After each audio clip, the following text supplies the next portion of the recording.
As an agency, we use email marketing pretty often to grow our clients' businesses.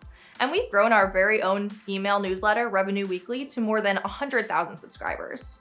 Now, we want to share 10 email marketing tips we've learned from our own efforts to help you reach your email milestones. Number 1, when in doubt, test. I think we say this in every video we make, but we stand by it. Test your email so you can figure out what makes your audience tick.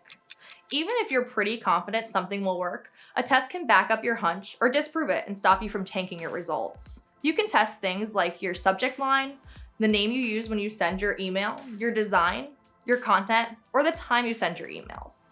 You'll likely create a test in whatever email marketing platform you use. The capabilities may not be the same in every platform, so do some research before you plan your test. Number 2, put your audience into buckets. Metaphorically speaking, of course. Everyone has different wants and needs. Cater to them by creating different audience segments and sending personalized content to each. Maybe you group people by how ready they are to purchase something. So you have an email campaign for people who have expressed interest in educational content, one for people who have been in touch with your sales team, and one for those contacts who basically have their credit cards in hand but need a last nudge to commit. However you do it, make sure that the content in your emails matches your audience interests, needs, and intent. Number 3, create automated campaigns. It's insert year here. Why are you sending all of your emails manually? With email automation software, you can easily create what are known as drip campaigns, which send pre-made emails in a sequence based on audience behavior, characteristics, or other actions. So if someone provides their email to download your content, you can add them to a specific drip campaign that starts with a nice thank you message and keeps moving that person towards a larger goal, like making a purchase, with a series of emails. Something else that's cool? Whatever automation tool you choose, you may be able to personalize your emails for each subscriber.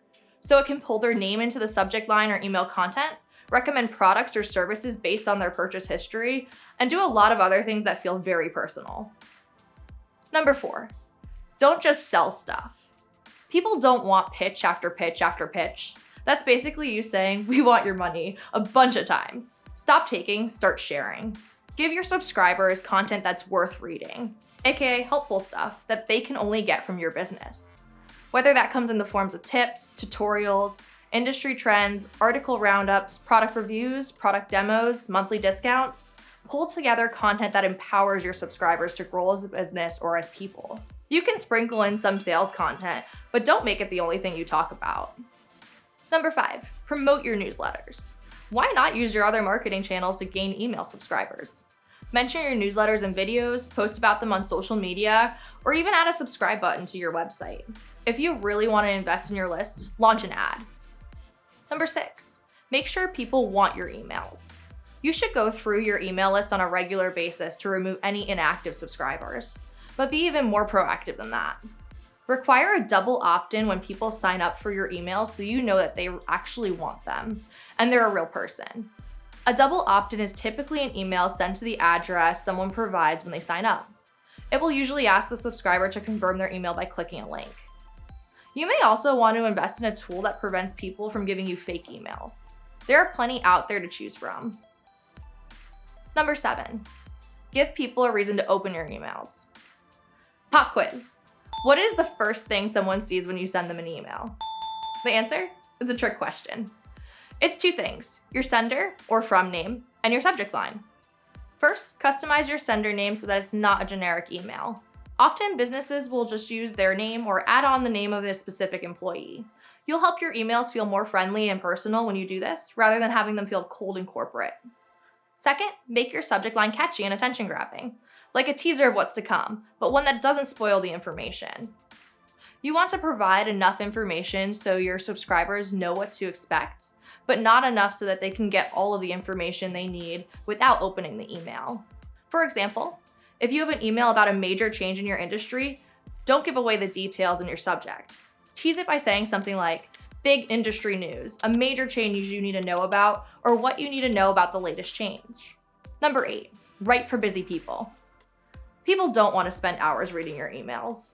You might be a talented writer, but you're not Tolkien or Stephen King. Sorry to break it to you if you didn't know. Create your emails with the mindset that people aren't going to stick around for a long time. They want content they can skim. If anything interests them, they might give it a thorough read, but that's not a guarantee. People get a lot of emails and they can't give their attention to every detail. For you, this means breaking up content into 1 to 2 sentence paragraphs, using bullet points, adding multimedia elements between text, and sticking with simple sentences. Keep those wordy sentences far away from your emails unless you need them for academic or technical topics. Still, make things easy to follow. You shouldn't have to read a sentence 10 times to understand it. Number 9, tell people what to do. If you want people to take a certain action, tell them. Want them to visit your website? Say that. If you don't ask, people won't know that's what you want. You can ask right in the text of your email copy or even add a graphic with the call to action, CTA, on it. Just be clear and stick to your main CTA. Number 10, respect boundaries. If a business sent you 10 marketing emails a day, would you smash that unsubscribe button? I know I would. Over the course of a week, that's 70 emails. I'm sure your content is great and all, but no amount of expert advice can balance out that amount of clutter. The trick is figuring out the right frequency for your business. You can even test the best time of day or day of the week to reach your subscribers. We send our Revenue Weekly email twice per month, but maybe you need something more frequent or less frequent. I can't tell you how many emails to send in a week, but I can tell you to do what your audience prefers. You'll learn that from testing and reviewing your analytics. And that marks the 10th email marketing tip in this video. If you'd like to keep learning, check out the other email marketing videos we have on our channel. Thanks for tuning in.